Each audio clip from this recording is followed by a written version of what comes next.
Hello, everyone. In this lecture, we're going to be talking about Vygotsky's sociocultural theory, and something that is going to permeate this entire course, but this module specifically, is Vygotsky's theoretical framework and the different components of that. You may have heard of things like zone of proximal development and scaffolding, so I'm going to go over that with you today.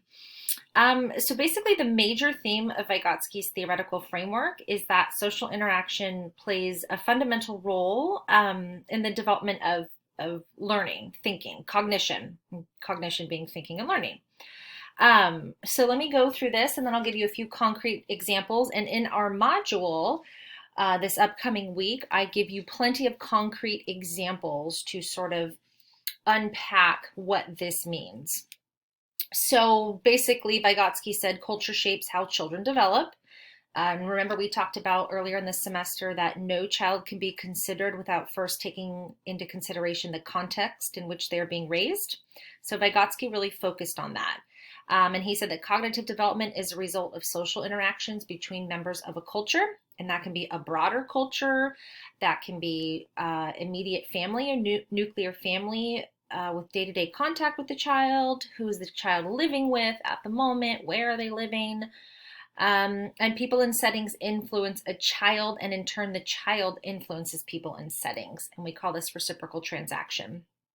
And then some terms that we'll be discussing this module that I brought up before is zone of proximal development, or ZPD, and scaffolding. And this is how Vygotsky said that children develop cognitively. It's through play and cooperation with others. Okay, so ZPD, or zone of proximal development, this is a range of tasks a child can perform with help of someone more skilled. An MKO, which stands for more knowledgeable other. An MKO can be an older peer. It can be a 2-year-old and a 4-year-old. An MKO can be a parent, an adult, a teacher, somebody more knowledgeable or skilled to help scaffold something like an activity for a child. And knowledge is dependent upon previous learning and new instruction. It's through use of conversations, external and internal, to guide the learning. And scaffolding, adults provide problem-solving methods until a child can perform them independently. And it supports the child, support that helps a child with a task with careful intervention. And on the first night of class, we talked about scaffolding that you would see on the side of a building. And scaffolding is just one thing building upon the next.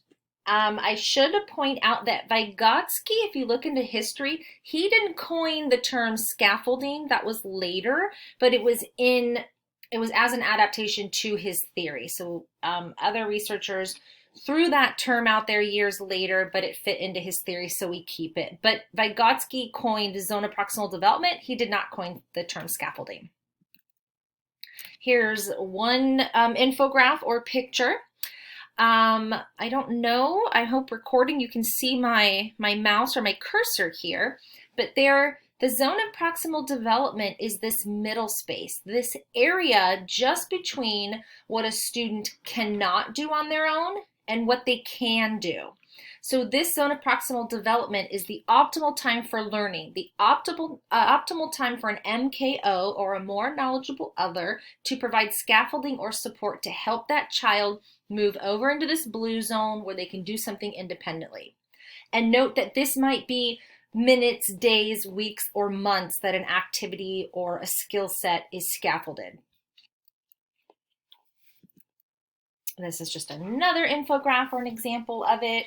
Vygotsky gives one of his own examples. So he talks about like when an infant or a toddler points their finger, and initially this behavior, it begins sort of as meaningless grasping at something or emotion when they're infants. However, as people in their environment, and remember he was talking about people in their culture or in their environment that react to them, when they react to that gesture, like they say, oh, I do see the bird, then it becomes a movement that has meaning. So now there's learning involved. So in particular, the actual gesture of pointing represents an interpersonal connection between two individuals. So that is then, it's a learning tool for creating a relationship. We also call this mutual attention or shared attention. The child's pointing at something and the caregiver looks over in that direction. I guess another example would be, like when we learn language. So the first our first words or utterances with peers or adults are really for the purpose of communication. You know, baba, mama, even pointing is a basic form of communication.